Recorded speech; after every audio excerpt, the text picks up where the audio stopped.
Hello, everyone. This is Myesha coming to do our Reading the Bible together. I hope you are doing wonderful on this Wellness Wednesday.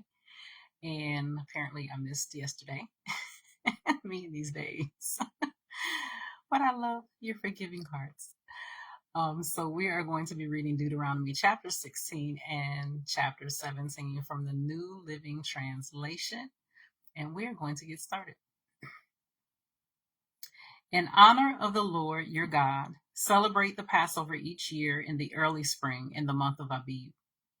For that was the month in which the Lord your God brought you out of Egypt by night. Your Passover sacrifice may be from either the flock or the herd, and it must be sacrificed to the Lord your God at the designated place of worship, the place he chooses for his name to be honored. Eat it with bread made without yeast. For 7 days the bread you eat must be made without yeast, as when you escaped from Egypt in such a hurry. Eat this bread, the bread of suffering, so that as long as you live you will remember the day you departed from Egypt. Let no yeast be found in any house throughout your land for those 7 days. And when you sacrifice the Passover lamb on the evening of the first day, do not let any of the meat remain until the next morning. You may not sacrifice the Passover in just any of the towns that the Lord your God is giving you. You must offer it only at the designated place of worship. The place the Lord your God chooses for his name to be honored. Sacrifice it there in the evening as the sun goes down on the anniversary of your exodus from Egypt. Roast the lamb and eat it in the place the Lord your God chooses. Then you may go back to your tents the next morning. For the next 6 days you may not eat any bread made with yeast. On the 7th day proclaim another holy day in honor of the Lord your God, and no work may be done on that day. This thing got me looking like I got tons of makeup on it. I don't. Count off 7 weeks from when you first begin to cut the grain at the time of harvest. Then celebrate the festival of harvest to honor the Lord your God. Bring him a voluntary offering in proportion to the blessings you have received from him. This is a time to celebrate before the Lord your God at the designated place of worship he will choose for his name to be honored. Celebrate with your sons and daughters, your male and female servants, the Levites from your towns, and the foreigners, orphans, and widows who live among you. Remember that you were once slaves in Egypt, so be careful to obey all these decrees.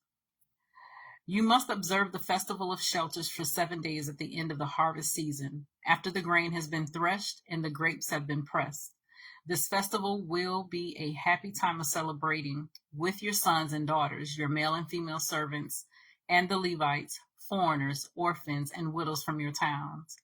For 7 days you must celebrate this festival to honor the Lord your God at the place he chooses, for it is he who blesses you with bountiful harvest and gives you success in all your work. This festival will be a time of great joy for all. Each year, every man in Israel must celebrate these 3 festivals: the festival of unleavened bread, the festival of harvest, and the festival of shelters. On each of these occasions, all men must appear before the Lord your God at the place he chooses, but they must not appear before the Lord without a gift for him. All must give as they are able, according to the blessings given to them by the Lord your God. Appoint all judges and officials for yourselves from each of your tribes in all the towns the Lord your God is giving you. They must judge people fairly. You must never twist justice or show partiality.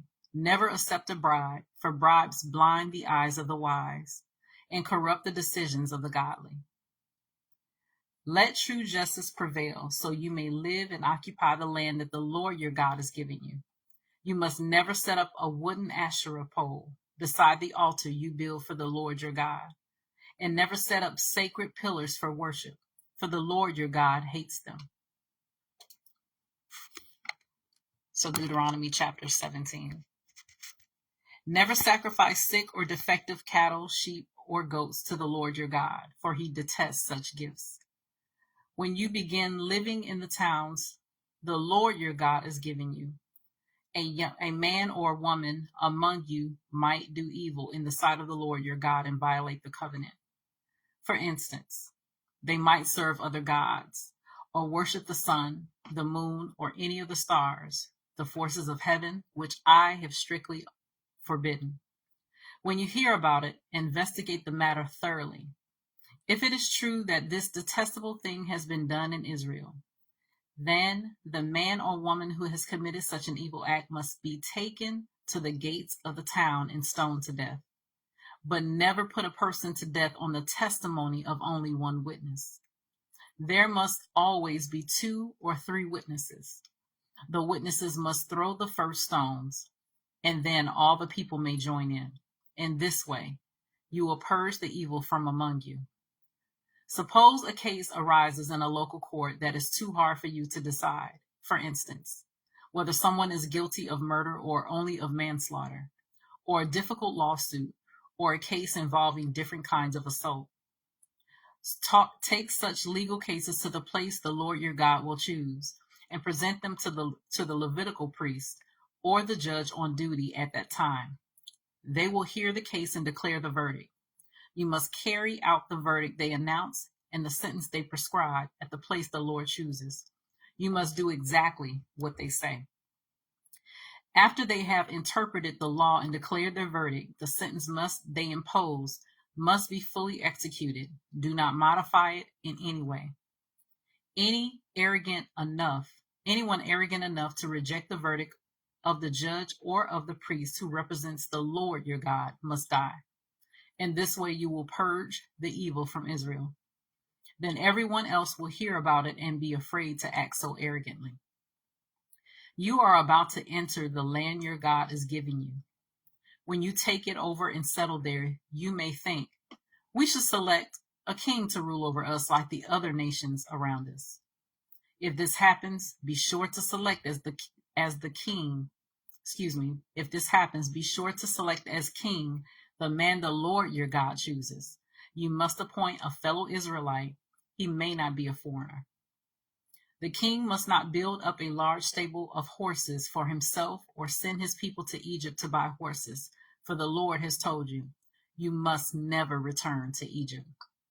The king must not take many wives for himself, because they will turn his heart away from the Lord. And he must not accumulate large amounts of wealth in silver and gold for himself. When he sits on the throne as king, he must copy for himself this body of instruction on a scroll in the presence of the Levitical priest.